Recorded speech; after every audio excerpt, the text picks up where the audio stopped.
आज आपण बनवतोय गूळ किंवा साखर न वापरता कमीत कमी साहित्यामध्ये बनणारे कॅल्शियमयुक्त पौष्टिक नाचणीचे लाडू. हे लाडू बनवण्यासाठी मी इथे 2 वाटी नाचणीचं पीठ घेतलं आहे आणि त्याबरोबरच 1 वाटी बी काढून घेतलेला खजूर घेतला आहे.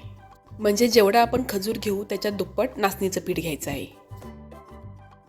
आता हा खजूर मिक्सरमधून फक्त 1 ते 1.5 मिनिटांसाठी फिरवून घ्यायचा आहे, म्हणजे त्याची छान पेस्ट तयार होते. आता एका जाड तळ्याच्या कढईमध्ये पाव वाटी तूप घालायचे. तूप चांगलं गरम झालं की त्यामध्ये नाचणीचं पीठ घालायचं आणि मंद गॅसवर हे पीठ चांगलं खरपूस भाजून घ्यायचं आहे. आपल्याला हे लाडू बनवण्यासाठी अर्धी वाटी तूप लागणार आहे, पण एकाच वेळी सगळं तूप घातलं तर पीठ छान भाजता येत नाही. म्हणून मी सुरुवातीला फक्त पाव वाटी तूप घातलं आहे आणि बाकीचं पाव वाटी मी नंतर घालणार आहे. हे पीठ भाजण्यासाठी आपल्याला मंद गॅसवर कमीत कमी 8 ते 10 मिनिटं लागणार आहेत. ह्या पिठाचा रंग थोडासा तपकिरी असल्यामुळे पीठ भाजलं की नाही हे रंगावरून कळत नाही, पण आपण मंद गॅसवर 8 ते 10 मिनिटं हे पीठ भाजायचंच आहे.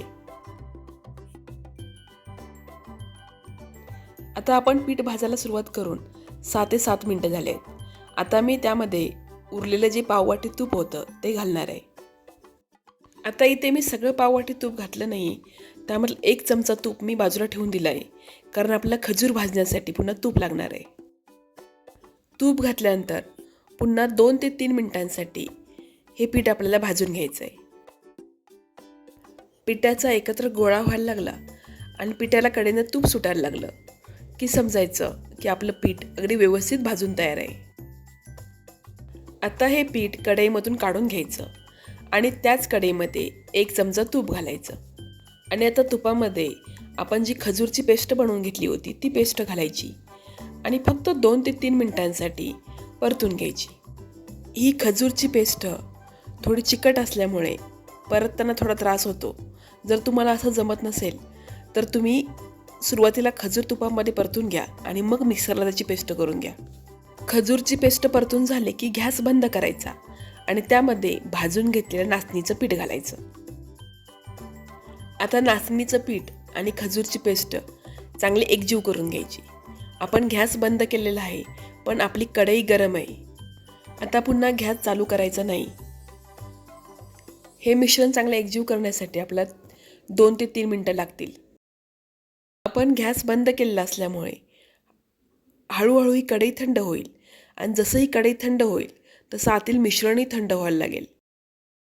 मिश्रण जसं थंड होईल तसं ते हळूहळू कोरडं व्हायला लागेल. आता यामध्ये मी हे लाडू अजून पौष्टिक होण्यासाठी अर्धी वाटी तुपामध्ये तळून घेतलेला डिंक घातला आहे. या डिंकाची मी एकदम बारीक अशी पावडर केलेली नाही, थोडा जाडसरच ठेवला आहे. आणि सगळ्यात शेवटी यामध्ये आपल्या आवडीप्रमाणे सुकामेवा आणि वेलची पावडर घालायची. आता हे सगळं साहित्य छान असं एकत्र मिसळून घ्यायचं. हे सगळं साहित्य पिठामध्ये चांगलं एकजीव झालं की ते आपण ताटामध्ये काढून घेऊ. आता एवढ्या वेळेपर्यंत हे मिश्रण बऱ्यापैकी थंड झालेलं आहे.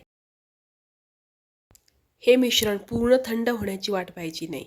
थोडं कोमट असतानाच याचे लाडू वळायला घ्यायचे. हे लाडू अगदी सहज वळता येतात. खूप ताकद लावण्याची गरज लागत नाही. मी ते एकदम छोट्या आकाराचे लाडू वळलेत, म्हणजे आपण एका बाईटमध्ये 1 लाडू खाऊ शकतो. आपण या लाडवामध्ये साखर किंवा गूळ घातलेलं नाही, त्यामुळे ज्या लोकांना डायबिटीस आहे त्या लोकांसाठी नाश्त्यासाठी किंवा मधल्या वेळेत खाण्यासाठी हा एक उत्तम पर्याय आहे. तसेच या लाडवामध्ये नाचणीच्या पिठाबरोबर डिंकही घातला आहे, त्यामुळे हाडांच्या बळकटीसाठी आणि कॅल्शियम वाढीसाठी आपण असा हा नाचणीचा लाडू दररोज 1 खायला हवा.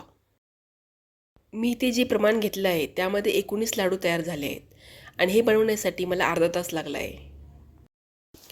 तर असे हे पौष्टिक आणि कॅल्शियमयुक्त लाडू एकदा नक्की बनवून पहा आणि तुम्हाला कसे वाटले मला कमेंट करून सांगा. हा व्हिडिओ आवडला असेल तर लाईक, शेअर आणि कमेंट करा. चॅनलवर नवीन असाल तर सबस्क्राईब करा. पुन्हा भेटू अशाच नवीन रुचकर पदार्थांबरोबर. धन्यवाद.